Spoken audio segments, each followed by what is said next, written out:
Hello, this is Richard Hewitt with Lost Tribes Cafe. I want to share with you kind of a follow-up on one of the videos I made earlier about me being introduced to the whole concept of the Lost Tribes of Israel while living in Kyrgyzstan and learning about the Kyrgyz culture, and then hearing the Manasseh epic while I was in a yurt drinking fermented horse milk, hummus. And so if you want to watch that one first, and I will just jump into some things I wrote in a book probably about a decade ago, The Lost Tribes Found, The Lost Tribes of Israel Found in the Kyrgyz epic Manasseh, son of Jakyb. Okay, I want to start by, again, just talking about the Kyrgyz Jacob. Oops, excuse me. That's not the page I wanted to start with. The Kyrgyz Jacob, and compare him with the biblical Jacob. So there's a lot of similarities. They both had two wives, and the favored wife in both situations was barren, and in both situations they cried out for a child, and in both situations the favored wife gave Jacob the favored child. So in the Bible we know that was Joseph, and in the Kyrgyz epic it's Manasseh. Interestingly enough, both Jakyb and Jacob, gave their favored sons a multicolored coat. So there's a verse in the Manasseh epic where it says Jacob gave a multicolored coat to Manasseh. This is very, very foretelling of who these characters are and who Manasseh represents. Remember in Scripture, in the Torah, that Manasseh is the son of Joseph. So the fact that we still have this storyline of the multicolored coat being given to Manasseh in the epic, I don't know if you could see that, but there's almost like a strata level on an archaeological site where you could feel like as we investigate where the tribes of Joseph went, we could still see this ancient remnant or artifact from the Torah that's still in Kyrgyz culture, and we come across that again and again in this research, which is absolutely fascinating for me. It's putting pieces of the puzzle together, I think, for many others too.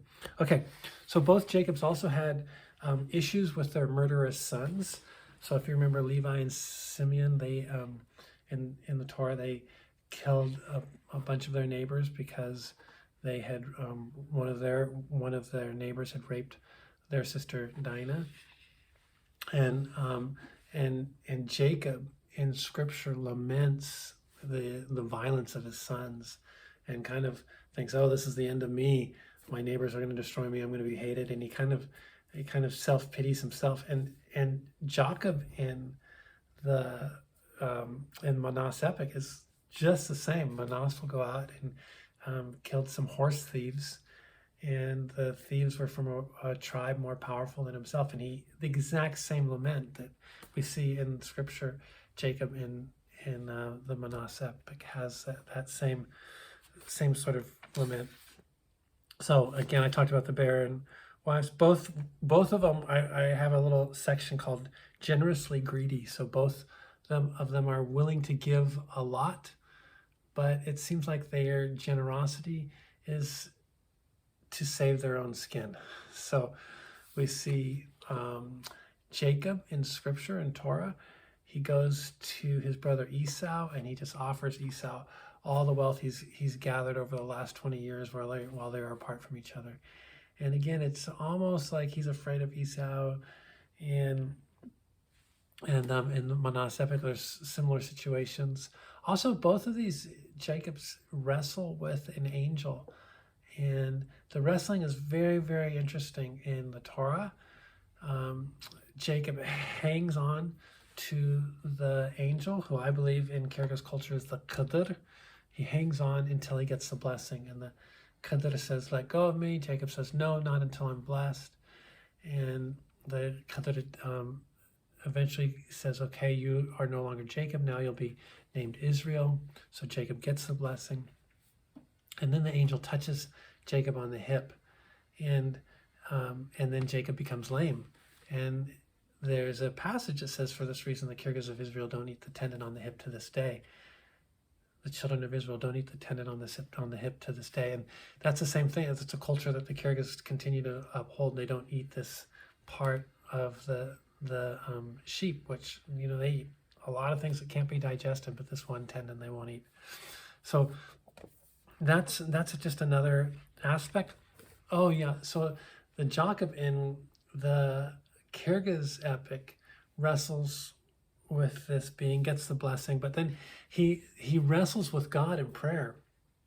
And it's really, there's a very interesting point in his prayer where he says, God, don't break my shoulder. So it's almost like you have Jakyb, who in the Torah had his hip dislocated, now crying out to God saying, don't dislocate my shoulder. Like, you dislocated my hip before, now don't do my shoulder now while I pray to you. So you almost feel, again, this continuation of the ancient Jakyb from Torah into the Manasseh epic. Fascinating details. Let me see if there's some other points I could point out here. So both of them became crippled. Both of them were crippled. Both of them sacrificed to God.